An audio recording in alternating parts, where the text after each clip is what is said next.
Hey there, it's Karah. In this video, I'm going to show you how to customize the Sprouted Roots Communication Passport template.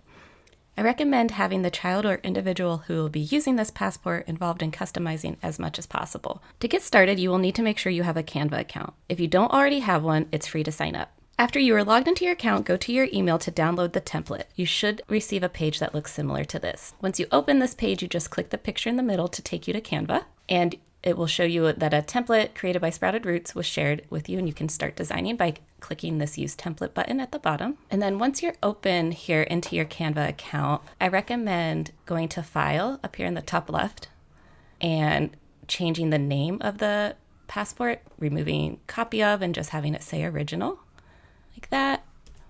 Then from here, you will make a copy, and then under this copy, you will rename this one to the name of the child you are making it for.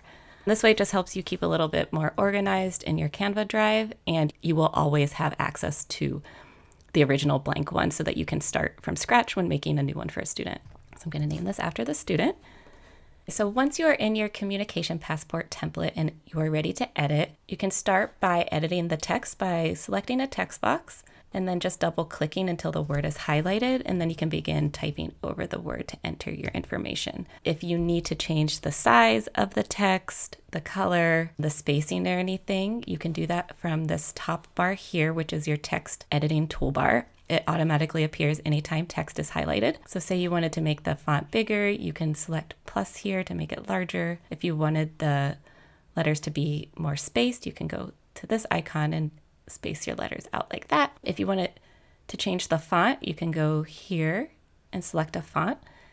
If you have a free account, you can only access the ones that do not have the little crown symbol next to it. If you have a pro account, you can access any of the fonts. So I'm just going to go through here quickly and enter in the information I need. Also, if you want to delete any text, say this top part isn't relevant for your student, you can just select it all and hit delete. Under this first column here under communication, you would write in the information that the child is using to communicate.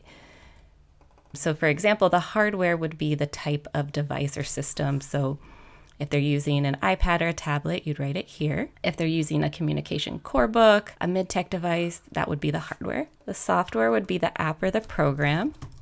And then the vocabulary would be the vocabulary system within the app or the software. For a core board, maybe you're just writing core vocabulary plus fringe or something like that.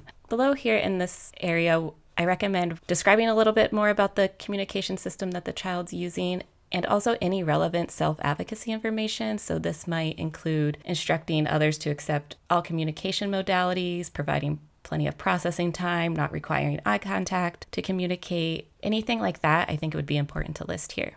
Under the second column, likes, this is where you would write the students' likes and things that they find highly soothing, motivating, regulating. So I'm going to type in some of the students, and this is a fictitious student, not really a student I have. And then this column is for dislikes, things that the student finds really dysregulating. So bright lights, loud sounds, and crowds. And then over here in the yellow column is where you would write the students' grown-ups or important people in their lives that could be contacted in case of an emergency, in case the child needs help regulating, anything like that. You'll want to make sure on the second page that you'll also type in the students' names. And if you accidentally move something like that, you can hit Control or Command Z on your keyboard in order to get it back. Now that we have all the text edited, we can start to bring in the picture. So anywhere you see this sky background, this is a photo frame, meaning you can import your own photos into here, or we can search the Elements tab, which I'll show you in a moment.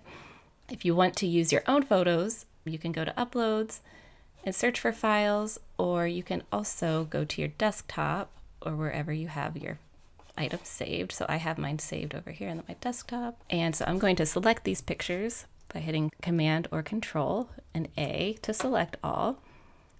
And then I'm just going to drag them over here to the Uploads. If you're using Canva from your phone or iPad, it actually makes it really easy because it connects to your photo roll automatically, and you can just kind of connect photos from your photo roll. So I'm going to get them into the Communication Passport. I just simply drag and drop like that. So say you wanted this picture to be more centered, you could go up here to crop, and you can make it larger by selecting a corner and dragging it, and then you can center it by moving it back and forth like that when you see all four arrows. If you don't have photos of your own or you want to search for photos, you'll go to the Elements tab on your left sidebar and you can type in the word puppies. So if you have a Canva Pro account, you'll have access to any graphics or photos that you see. If you have a free account, you're only going to have access to the ones that do not have the crown next to it. If you were searching for photos, you could go over here to Photos and select a photo and just drag it over there. If you prefer one of these graphics instead, you're not able to just drag it into the photo frame. So in that case, what you would do is highlight the photo frame and select Delete or Trash Can, and then select the graphic, select the corner to drag it to size, and then you plop it in there. We have these items grouped together, so that way when you're moving them, it kind of moves everything. If you need to move something independently, you can select it here, and then go up to the top bar and select Ungroup, and that way you can move these separately from one another. Here on the back of the communication passport, I just have an area that says important things to remember. I have some examples that I'll leave in the template, but just talking about the type of language that the child uses to describe themselves, reminding others to always presume competence, asking for consent before touching the child's body, not withholding things or activities to get the child to comply with something, and then talks a little bit more about the communication style the child uses, and just to learn a little bit more about self-advocacy and a QR code to visit. There is a way that if you wanted this to have some sort of voice recording, where maybe the child wants to just communicate a short little message for anybody who is looking at this passport, you can add a QR code here that links to the audio recording. If you'd like to see a video on that, let me know below in the comments and I can definitely show you how to set that up. But once your passport is all ready to be printed, you go up here to the top right under Share and you select Download. It will automatically select file type as PNG, but you want to go to PDF for print. And now you will hit Download, and then you can open your passport and you are ready to print it. If you have any questions, please feel free to let me know below in the comments. I hope this helps out somebody in your life. Have a great day.